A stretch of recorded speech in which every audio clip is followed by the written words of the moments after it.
All right, Shalom. First, I want to give all praises, honor, and glory to Yahweh, Bahashem Yahushai, Bahashem Rachah Kodash, double honors to the apostles of Great Millstone, and peace and blessings to the elect. This is just going to be a short, quick update. Okay, here it says the U.S. test cruise missile banned by expired INF treaty. Okay, and so you see how really this is just one more step closer to that third world war.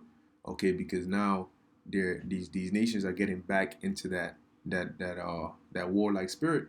All right, here it is. They're testing because the INF treaty was what basically you could say restricted or held these nations back in fear of what they call MAD, mutually assured destruction. All right. However, now the Lord has put the spirit upon them to now get back into that spirit.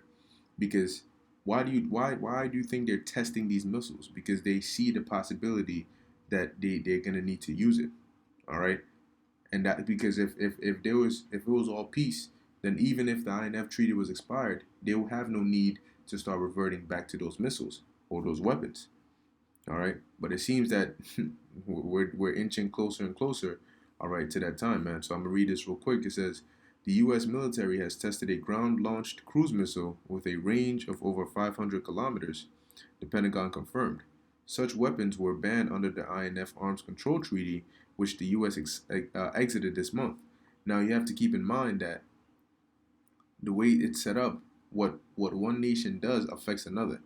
Okay, because no, especially between U.S. and Russia and these other countries, they're not gonna sit there and let one nation build up its arsenal while they just watch. So if the U.S. starts testing certain missiles and starts increasing their nuclear arsenal, guess what? Russia and these other nations are gonna do the same, because no nation wants to be left behind, allowing the other to become a superpower and have an advantage over them. All right.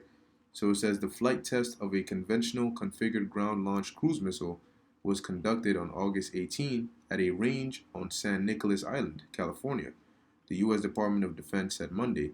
After a successful launch, the missile struck its target more than 500 kilometers away, which is about 310 miles. Weapons with a range of between 500 kilometers and 5,000 kilometers were banned under the Intermediate Range Nuclear Forces Treaty, a key arms control mechanism that helped de escalate Cold War nuclear tensions when it was signed in 1987. So now that it's not there anymore, it's re escalating these tensions. And don't worry, it's not going to be a Cold War, it's going to be a real hot one. It says in February this year, the U.S. announced it was quitting the treaty, accusing Russia of having a non compliant missile system.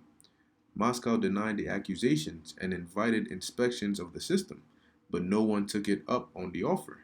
The treaty expired on August 1st. Yeah, because at the end of the day, those who are behind all of this, all right, who have that agenda, these elites, they're pushing for that war, all right, because out of that war is what they want to have their total new world order, okay.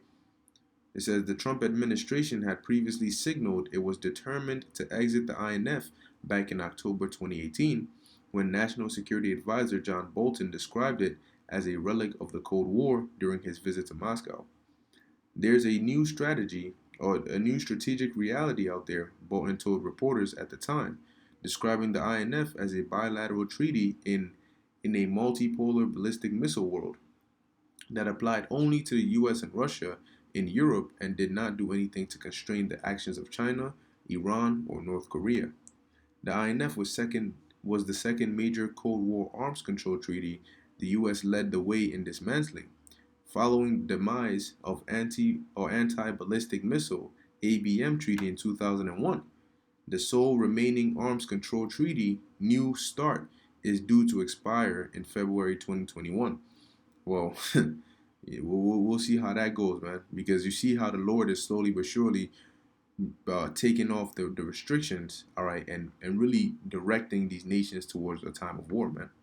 So let me read the scripture real quick. This is Isaiah 54, verse 16. Behold, I have created the smith that bloweth the coals in the fire. Now, I was actually watching one of the brothers from London, all right, when they were doing their street teaching, and one of them was going into how the Smiths, all right, in the ancient days, they would basically deal with the metals, all right, and the alloys and making certain weapons and shields and everything. All right. And in today's day and age, they still do the same thing. However, just because you don't have a actual man hitting, the metal piece with a hammer or whatever you hit it with, all right, to physically do it by hand doesn't mean that we don't have smiths in today's day and age.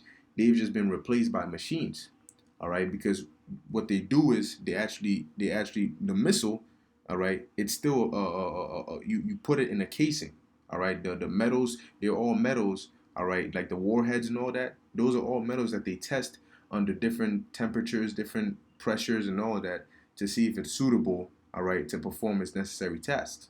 So in a sense, yes, the smiths, all right, like the Lord said, I've created the smith that bloweth the coals in the fire. Yes, you do have modern day smiths, okay, and they by way of machines also contribute to the creation of these nuclear missiles.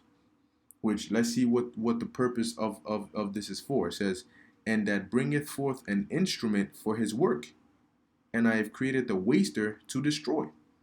So what is that work? The destruction, all right, or that third world war. So the waster being that it's created to destroy, if you're testing, all right, something that's created to destroy, then that means you have it in your mind that you're gonna have to use it at some point. All right. You don't sharpen a knife to let it go dull again, or else you just leave it to go dull in the first place. You know, you don't go to the boxing gym, all right, and train yourself just so you can take a 2, 3, 5 years off, and then there's no point in that. All right, why do boxers train? So they can fight. Why do track runners condition themselves? Why do they go to practice? So they can win their races. Okay, so you don't test missiles for no reason. You test them so when the time comes, you know that they're effective and you can use them the right way. All right, but yeah, it was just a quick update. All right, World War III update, man, because that time is drawing very near, man. Okay, so with that, I want to give all praises to Yahweh Bashem Yahweh Shai and Shalom.